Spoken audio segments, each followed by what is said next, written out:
Thank you all for coming. I'd like to thank the Wildlife and Nature Protection Society of Sri Lanka for inviting me to speak. And I probably don't have to remind you that next year is the 125th anniversary of the Society. And I hope it's going to be a blowout celebration, so I look forward to being here next year. Although I have 2 PhDs, I'm really not that different from any of you that are sitting here today. Like many of you, I grew up with cats and dogs. And as a young kid, I had a little kitten that I got at the pet shop, and she turned out to be blind. So I would take her into my backyard and play with her. And I learned that she could navigate our entire backyard, climb trees and things, being totally blind. And she could do it just as well during the day as at night. So I delineated the yard with some peppermint so she knew not to leave it where the boundary was. And I became fascinated with my cat Shadow. And while the other kids were out playing baseball and football, whatever kids do, I was in my backyard playing with my cat Shadow, watching her navigate this complex world. And it was pretty incredible. I carry her with me every day. Today I'd like to talk about small cats around the world and what's happening and what we're doing about it. These are some of our cats that we deal with, the Manul, the Margay, and I did my PhD on the Winu, which was the first time it had ever been studied before. The mission of my nonprofit is to conserve small wild cats and their habitats around the world. So that's what I'm most interested in doing. I'm most interested in doing conservation, and that's what I'm going to talk about. So I did the first study ever of the Winu, and that's what I did for my PhD at the University of Florida.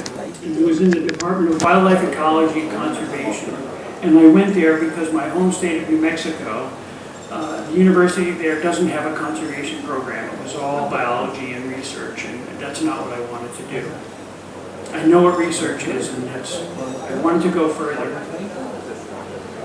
How do we achieve the mission of saving these small cats around the world? Well, I believe there's only one way, and that's to work with my local colleagues to reduce threats to small cats and their habitats. So we're all about threat reduction. And I'm going to talk about that. I'm going to hammer away at it during my talk. And so here's Ashan Tugubala. One of our threats with fishing cats here in Sri Lanka is roadkills. Although our signs are being showing up in selfies. So we see people on the internet taking selfies standing in front of our signs. What we want, our goal here is that when someone visits Sri Lanka and is driving down the road, we want them to know where the fishing cats are. Now it may not slow anybody down, but the Department of Transportation has noticed our signs as well. So we're getting a little bit of influence into how roads are designed and why underpasses are needed for wildlife, not just fishing cats, but all wildlife, so that the wild animals don't have to cross the roads. And roadkills are a big threat. Here's my colleague Anya Barashkova. Her life is Manul. She wants nothing more than all of her life to work on the conservation of Manul. She works in Russia, and I'll show some pictures of our habitat there. And then my colleague Constanza Napolitano, I met many years ago when she was a university student.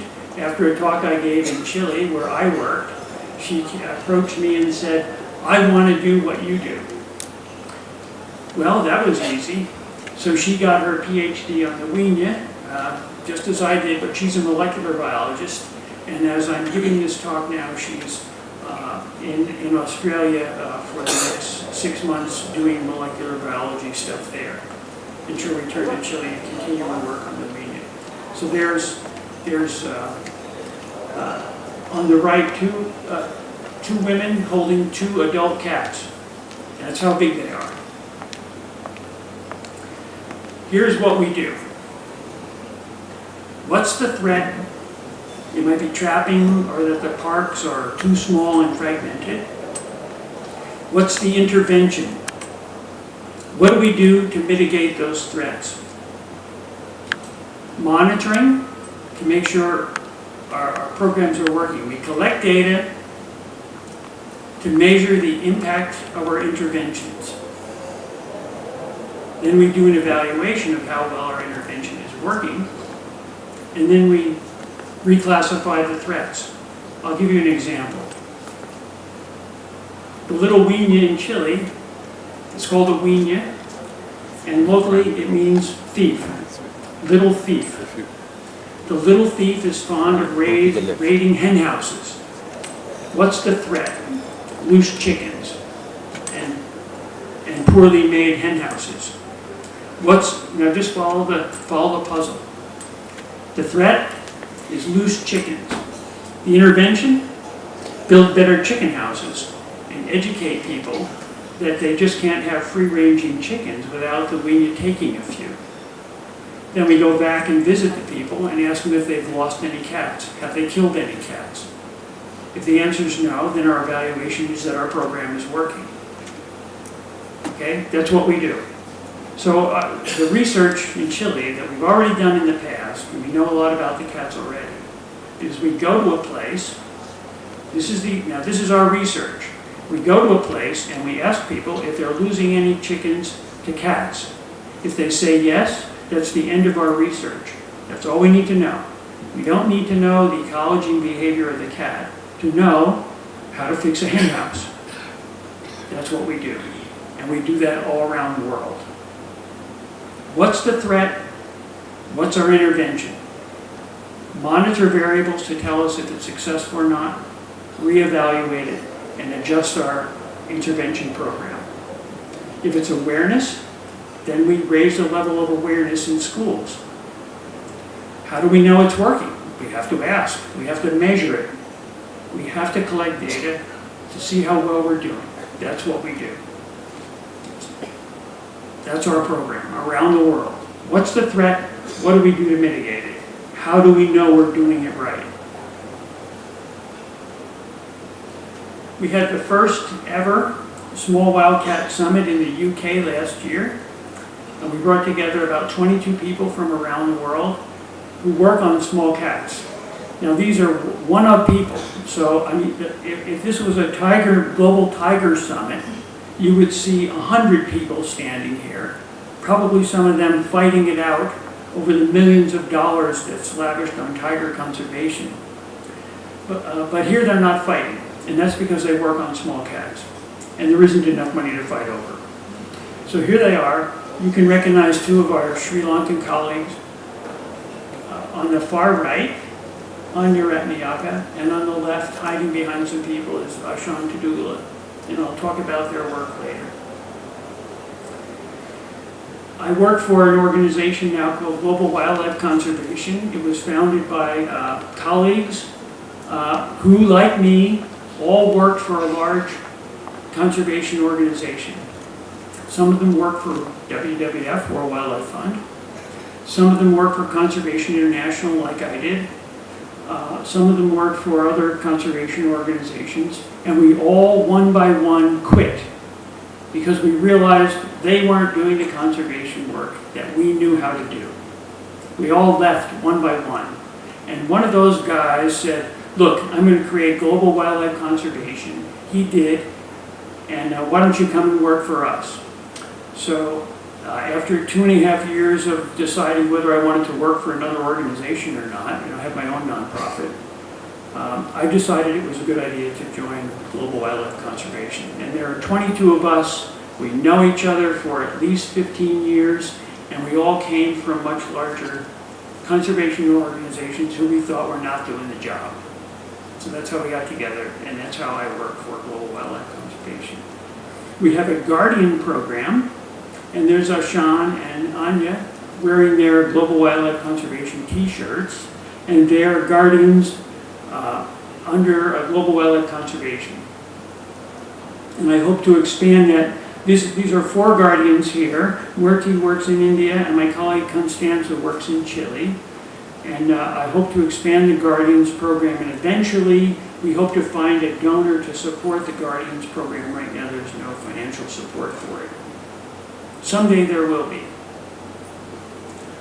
We form working groups around the world for small cats, just like the lion working group and the tiger working group. We have a fishing cat working group, a weenie working group, Manul working group. We're trying to create the African golden cat working group. The black-footed cat working group exists because Alex Sliwa in Germany created it. And the Andean Cat Alliance is a separate organization unto itself dedicated to the conservation of Andean cat. After my photograph we captured an Andean cat, the first one ever captured in May of 2004 in Bolivia at 5,500 meters. So pretty high up. I tracked that cat to 5,800 meters, which is like almost Everest Base Camp in Bolivia. It was a female. And that picture in National Geographic generated about $200,000 that we took that money, and with Wildlife Conservation Network, we created the Andean Cat Alliance, and it still exists today. And it's dedicated to the conservation of Andean cats in Argentina, Chile, Bolivia, and Peru. It's by far the most endangered cat in the Americas, with a population of less than 2,000.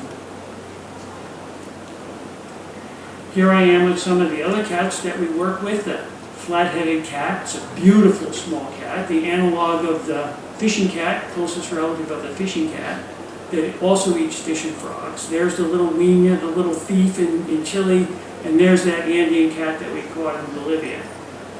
You can look at it and try to guess how many kilos it weighs. You'll all be wrong because it weighs 4.5 kilos, about like your domestic cat, but it doesn't quite look like your domestic cat. Okay, so what's the threat? How is the threat mitigated? Notice that our conservation is motivates our research. So the C word motivates the R word. We don't just do research because we feel like doing it. We don't have some great idea that we want to test. We have fundamental questions about conservation, and we have to do some research to answer those questions. But after they're answered, that's the end of the research. This is fundamentally different from most academic conservation biology programs that don't really do any conservation. They just do research. And no one gets a PhD for doing conservation. Only if you go to the University of Florida. Then you have to do it. But this is fundamentally a different program. And someday, in the future, when all these young people that are really doing conservation become professors, they'll change the academic program so that it says biology and conservation. It will happen. They're tired of the way things are done today. Here's our fishing cat work in Sri Lanka. Here's Ashan with 2 kittens that he rescued, and on to doing some telemetry work in the wetlands here right in the middle of Colombo. And I'll talk more about this. It's not exactly a selfie, but there's one of our fishing cat crossing signs, and this is where fishing cats have been hit and killed by cars. And notice that Ashan is wearing his Mohammed bin Zayed Species Conservation Fund t-shirt. That's very important because that's where his funding comes from. And I'm on the review board for that. Funny how that works out. Here's our rescue and rehab center that we built with money that we had to raise. You'll notice that there's a pond, and we built a waterfall. And on the top of the waterfall are our 2 fishing cats. These are 2 males. Now, we were told by our colleagues in zoos that you shouldn't put 2 males in the same cage because they'll duke it out, they'll fight it out. One will win and one will lose. And we said, well, we're not really having that problem. They're both sitting here together. And then they said, well, at least you should have 2 den boxes so that they can sleep at night alone. Ashan put in a second nest box, and I don't have to tell you what happened. They both sleep in the same den box. So we're already learning things about these cats. But this is not what we do. We want to save cats in the wild. This center, this enclosure, was built to rehab and release fishing cats. Right now, it's holding two males that cannot be released. And I want to talk about that later on. So here's a close-up of what they look like. They're absolutely beautiful cats. They both look great. The fact that they can't be released in the wild would not be noticed by just watching them walk around in the enclosure. And once that waterfall goes on, they race out and run up the waterfall. If you throw fish in the pond, they cannot stop until every fish is gone. So they're so much fun to watch.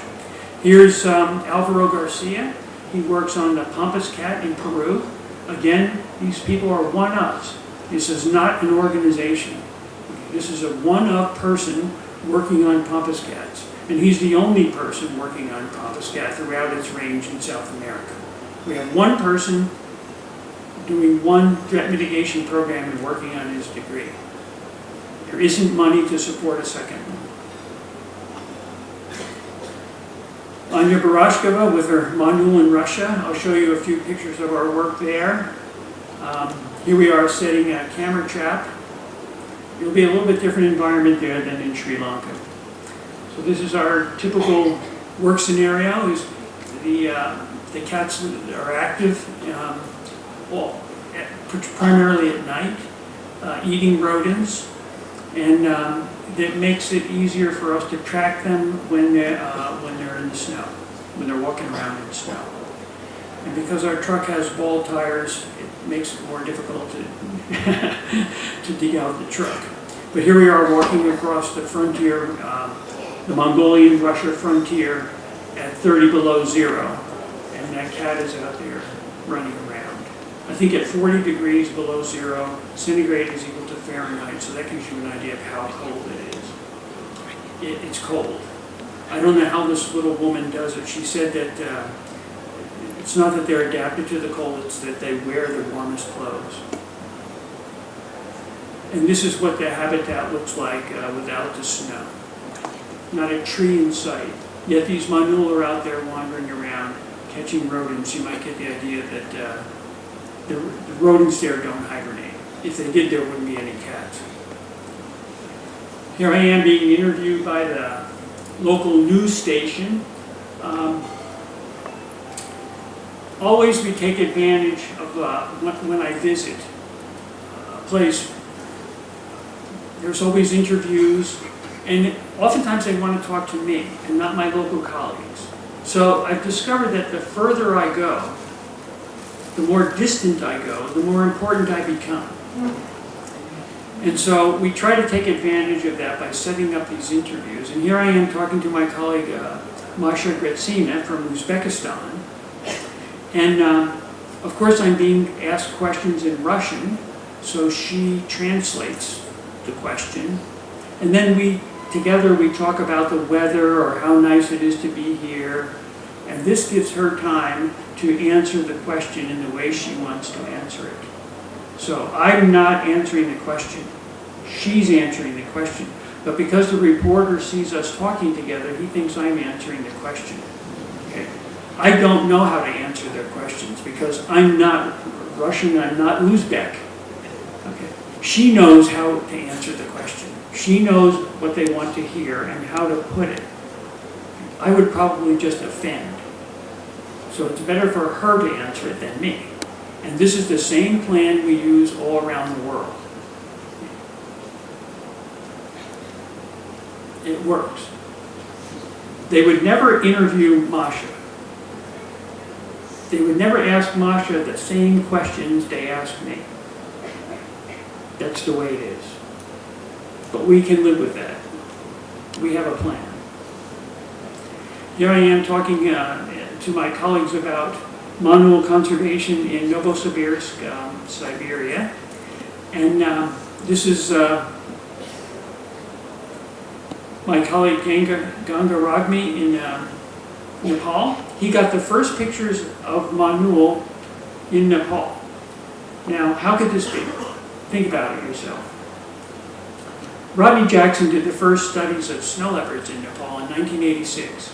And since that time, thousands of camera traps have been running all over Nepal, taking pictures of snow leopards. And yet one guy, Gangaregme, emerges with the first pictures ever of Manul in Nepal. Now you're telling me that all these camera trap pictures with snow leopards, they never got Manul? That's what I'm telling you. It took this guy to go get them. He did. And he did it 2 years ago. It's remarkable. And he also has pictures of snow leopards in the same camera traps as his Manul. Of course, at different times, but he's getting both. Why is it? Was it just thrown out? These records just cast away? We don't know. But when we said that he got the first pictures of Manul in Nepal and we published it in Cat News, no one objected. Here's Murti Kantamahanti. He works in India on fishing cats. He runs a great threat reduction program. I'm going to give you an example of what he does, but he's doing this constantly, fighting on behalf of fishing cats. Well, somebody had a bright idea in government, as government people often do, and they decided to put a road through the Krishna Wildlife Sanctuary. They just marched out with the bulldozers and started putting a road through a wildlife sanctuary. And it was Murti that said, hey, wait a minute, you can't do that, that's illegal. But it wasn't Murti that went up against the High Court to try to stop it. Murti organized other conservation organizations to get behind him, to join him in his efforts. In other words, this was a group effort by many conservation organizations, not just him complaining that there was a road going in, but other conservation organizations saying, wait a minute, Judge, this is an illegal road, and it was stopped. Now he's trying to get it fixed. Of course, this is a bad thing because somewhere along the line there's money changing hands, and that money is now going to go back to the hands where it came from. We're not following the money, we're just following the road. But always there's a story behind these things. Now they have to work it out. Somebody got caught doing something wrong, and it wasn't the wildlife people. And they stopped it. They put their necks out there. And they won. Here's Tayasa Adhaya in India, also in Bengal, working on fishing cats. She's the great organizer. So she puts together these youth groups to march with signs, to protest things that are happening, to urge the government to do something to save the wetlands, because the only wetland is one with rice in it. And she does it. She's very effective. She's more of a policy type person. So she's working on her degree in policy, not in science. But she's very effective at what she does. It's impressive.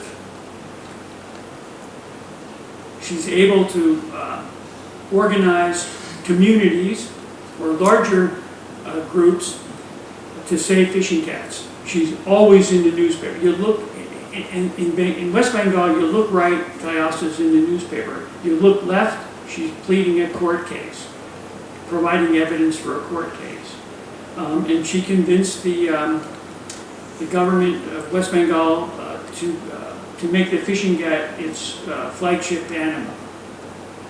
So we have a state in India that recognizes the fishing cat, not a tiger, as its flagship animal, all due to her efforts. It's very impressive. Well, it takes time and money to create these futures, and I want to give a call out to, a shout out to the Mohammed bin Zayed Species Conservation Fund.